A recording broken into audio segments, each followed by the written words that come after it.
Sally stood up as she saw the surgeon come out of the operating room. She said, "How is my little boy? Is he going to be all right? When can I see him?" The surgeon said, "I'm sorry. We did all we could, but your boy, he didn't make it." Sally said, "Why?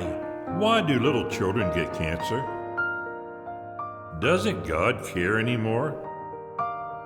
Where were you, God, when my son needed you?"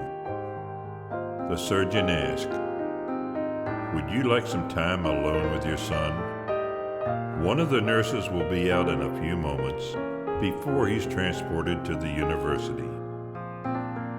Sally asked the nurse to stay with her while she said goodbye to her son.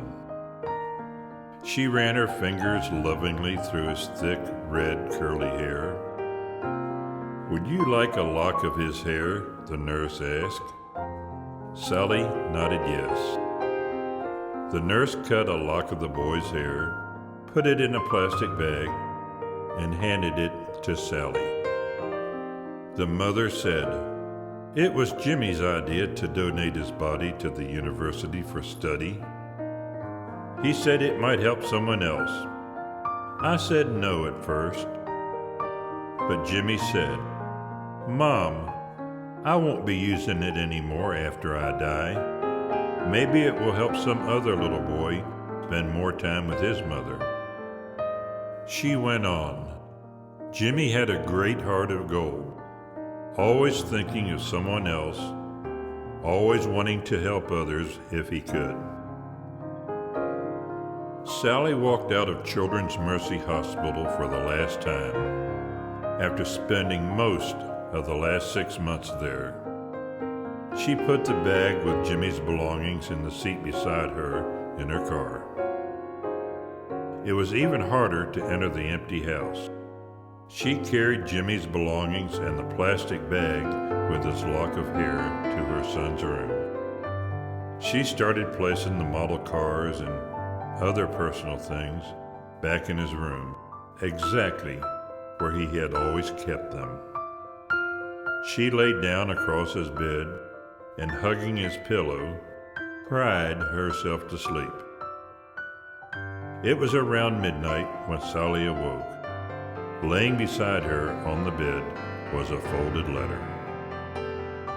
And the letter said, "Dear Mom, I know you're going to miss me, but don't think I will ever forget you or stop loving you.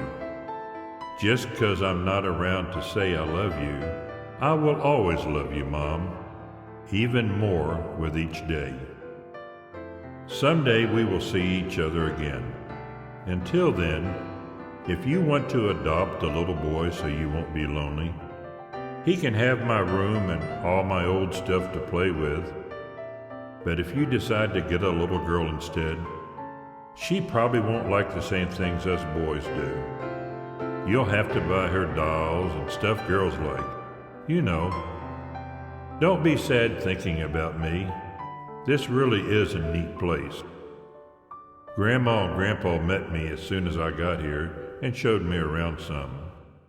But it will take a long time to see everything. The angels are so cool. I love to watch them fly. And you know what? Jesus doesn't look like any of his pictures. Yet, when I saw him, I knew it was him. Jesus himself took me to see God. And guess what, Mom? I got to sit on God's knee and talk to him, just like I was somebody important. That's when I told him I wanted to write you this letter, to tell you goodbye and everything. But I already knew that wasn't allowed. Well, you know what, Mom? God handed me some paper and his own personal pen to write you this letter. I think Gabriel is the name of the angel who's going to drop this letter off to you. Oh, by the way, Mom, God said for me to give you the answer to one of the questions you asked him. Where was he when I needed him? God said he was in the same place with me as when his son Jesus was on the cross. He was right there, as he always is with all of his children. And oh, by the way, Mom, no one else can see what I've written except you. To everyone else, this is just a blank piece of paper. Isn't that cool? I had to give God his pen back now. He needs it to write some more names in that book of life. Tonight, I get to sit at the table with Jesus for supper. I'm sure the food will be great. Oh, and I almost forgot to tell you, I don't hurt anymore. The cancer, it's all gone. And I'm sure glad, because I couldn't stand that pain anymore. And God, he couldn't stand to see me hurt so much either. That's when he sent the angel of mercy to come and get me. The angel said I was a special delivery. How about that? Signed, with love, from God, Jesus, and me.